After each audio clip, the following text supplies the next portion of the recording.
Depuis une dizaine de jours, les fans d'un si grand soleil se demandent qui a tué Myriam, retrouvée morte chez Elle Cosmétiques.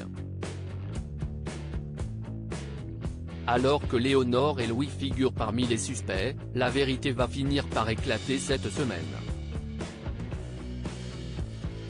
Attention, cet article contient des spoilers sur les prochains épisodes d'Un si grand soleil.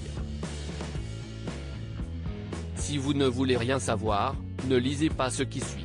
Qui est responsable de la mort de Myriam, Pauline Paolini?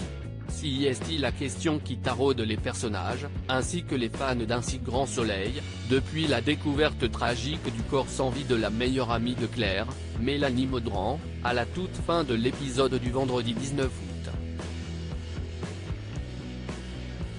Ce rebondissement choc, né d'une décision commune de Pauline Paolini et de la production d'offrir une porte de sortie à Myriam, a évidemment fait l'effet d'une bombe sur Elisabeth, Claire, ou encore Marc, César Méric, dévasté par la mort de la femme qu'il aime. Et n'a pas tardé à faire apparaître plusieurs suspects.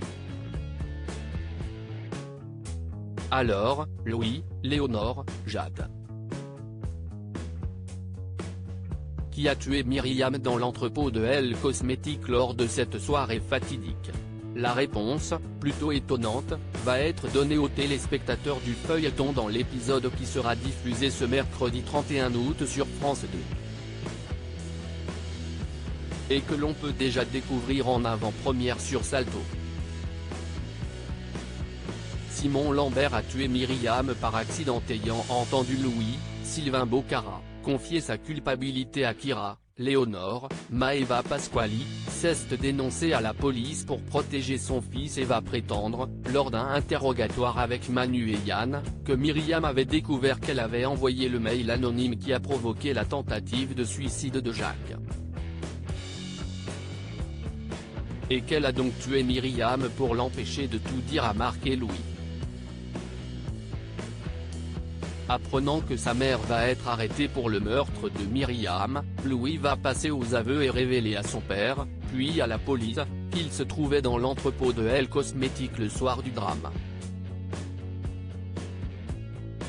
En colère contre Myriam, qu'il tenait pour responsable des malheurs de Jacques, l'adolescent voulait se venger et s'était mis en tête de mettre le feu à l'entrepôt.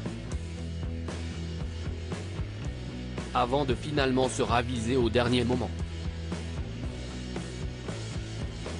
Léonore et Louis vont ainsi être innocentés.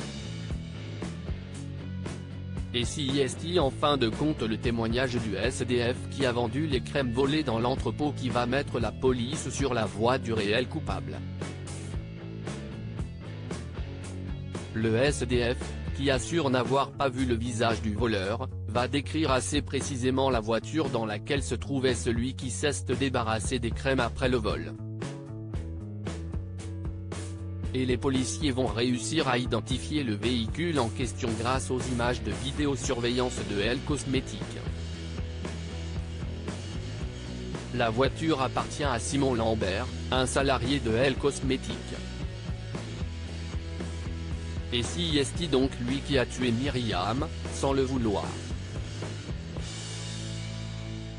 Lambert, acculé, va expliquer qu'il avait des soucis d'argent et qu'il a décidé de voler du matériel dans l'entrepôt pour s'en sortir.